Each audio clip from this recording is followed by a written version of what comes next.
The odds are astronomically slim that a person will get struck by lightning in their life.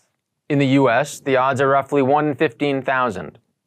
An intruder in your email or loan operating system, however, happens all the time, even if those breaches don't always make the headlines. Cyber attacks happen every day, and small businesses are particularly vulnerable to having their operations disrupted, if they even discover the intruder in the first place. Welcome to The Interest. I'm Ryan Kingsley, and with me today are Michael Nouguier, a cybersecurity expert at Richie May, and Jordan Bingham, an originator turned cyber professional who's seen these digital threats firsthand. The last company I helped, the attacker had been in their email and had been sitting and had access to that for at least 3 or 4 months before anything happened. So they didn't even they had no idea there was even someone in there for a long time. One misconception is that only large organizations have to worry about cyber attacks. The fact is, for the most part, those larger companies have robust cybersecurity protocols in place anyway, at least to protect their investors. But small mom and pop mortgage companies usually fly blind. I've been a part of organizations, even in the last month, that have lost access to emails, to their file shares, to their loan operations systems, right? The lifeblood of the organization. Some lost access for 50 hours. That 50 hours was the worst 50 hours of that owner's life. Reputational risks or class action lawsuits can also hurt mortgage companies after these types of incidents. There's low-hanging fruit to pick to get ahead of some of these risks, though. You can't eliminate it. You can just mitigate it. And by taking, you're right, by taking a small list of a few, initial things and implementing those in your company, you're going to mitigate like 80 to 90% of all possible attacks. A strong cybersecurity posture doesn't end with a new senior executive or password strategy, though.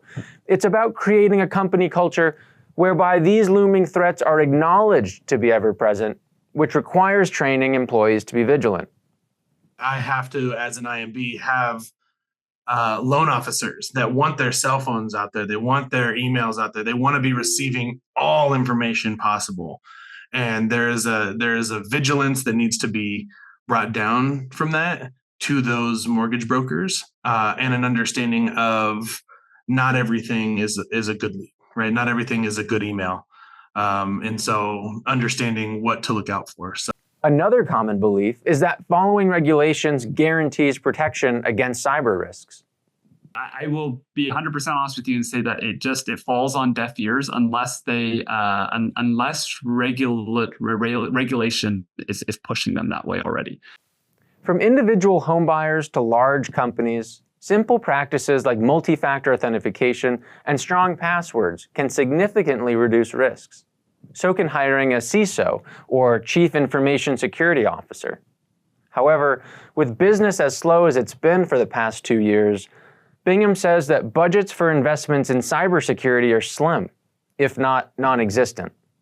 I talk to people all the time who are like, hey, this is really nice that you're trying to do this, but if I go out and have to pay for whatever, at all for cybersecurity, anything, I'm barely getting by as is. Like I practically don't have a company to lose if someone were to hack me. The reality is, though, when operating a company in the 21st century, cyber risk is one and the same with your business risk and financial risk. Turning a blind eye is just another term for risk acceptance in this industry, right? I've had several conversations in the last couple of years with IMBs basically saying like, I don't want to know because then I have to do something about it. To learn more about how to safeguard your business and clients from cyber attackers, visit nationalmortgageprofessional.com. For The Interest, I'm Ryan Kingsley. For more on these and all of today's top stories, go to nationalmortgageprofessional.com.